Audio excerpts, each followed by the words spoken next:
What's up, guys? Matt from McCallum Strength back again with another YouTube video on how to do some more cool exercises with minimal equipment, we'll say this time.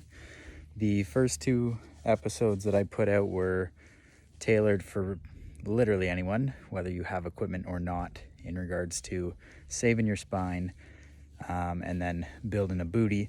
But this one is going to be for my folks who do have a little bit of equipment at home, i.e. a kettlebell. So a kettlebell is a really versatile strength piece of equipment that are not too expensive and extremely functional in regards to the exercises you can perform.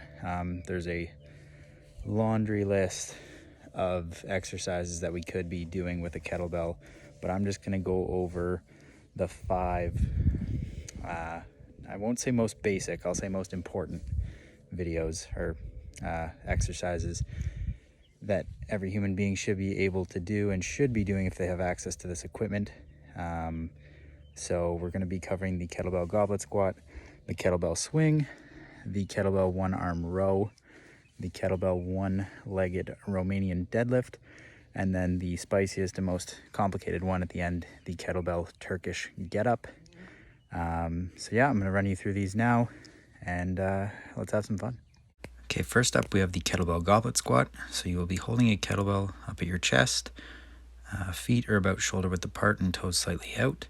Screwing your feet into the ground or the floor, bracing your core as tight as you can. You're lowering down by bending through the knee as deep as you can, knees going out towards pinky toe, and then squeezing your bum to stand back up. You should feel all the muscles in the thigh working pretty hard. Next up, we have the kettlebell swing. So the kettlebell swing is a great lower body power exercise for hamstrings, glutes, and lower back. So you're picking up the kettlebell from the ground, hinging at the hip, swinging the bell between your legs, and then squeezing your bum to come back up, with the kettlebell going around chest height but not much further, and it's an explosive movement. Kettlebell one-arm unsupported row. So you are bending over into a lunge position and making yourself a bench. Core is tight, holding on to the kettlebell in one hand and rowing the kettlebell up. I like to think of rowing the kettlebell handle back towards making contact with the front of my hip on the leg that's straightened out. I get a better squeeze in my lat muscle by doing so. And as you can see here as I switch sides, that I'm pulling back and not up. So my elbow is staying tight to my side, my legs are on fire, my back is feeling good, and you get a bit of bicep as well for anyone trying to tone their arms. Your bicep muscles do assist whenever you're pulling weight into the midline. Next, we have the kettlebell one-leg Romanian deadlift. So this is a unilateral hinge pattern for the hamstring, glute, and low back again. So I'm hinging at the hip, lowering the bell towards my foot, keeping my back flat, and using my glute and hip to extend back instead of any rounding of the upper back and reaching with my arm. Nice and slow and controlled. I aim for about 10 per side. Very slow on the way down. If you need to reset with the foot, you can, but ideally to challenge your balance, I'd like you to keep the back foot up in the air throughout the whole movement. You should feel hamstring on the way down, and then you should feel a pretty good glute squeeze as you stand back up every rep.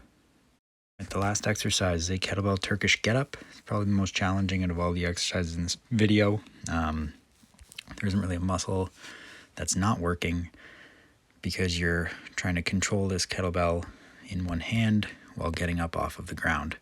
So it's up to the elbow, to a straight arm, hips up, leg through, hinge, step, and stand. There's about 6 or 7 parts going on here. Bit of a complicated movement,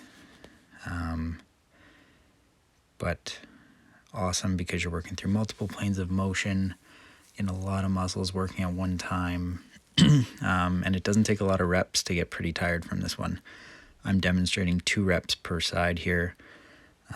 I wouldn't go any more than about 4 to 5 reps per side if doing this on your own, because it can be pretty exhausting, and you want to make sure that you're adequately recovered so that form doesn't start to break down as fatigue sets in.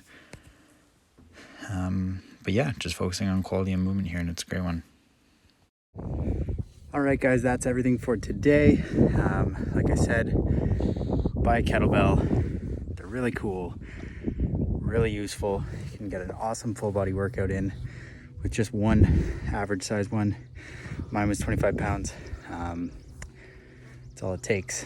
I can link a few really good sites that I trust for kettlebells in the description below.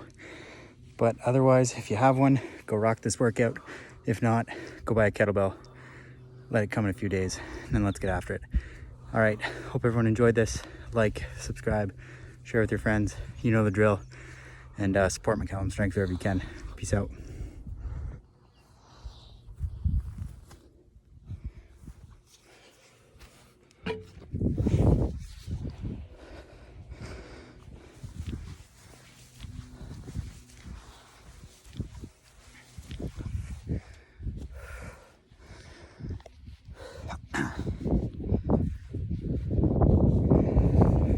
All right, guys, that's everything for today.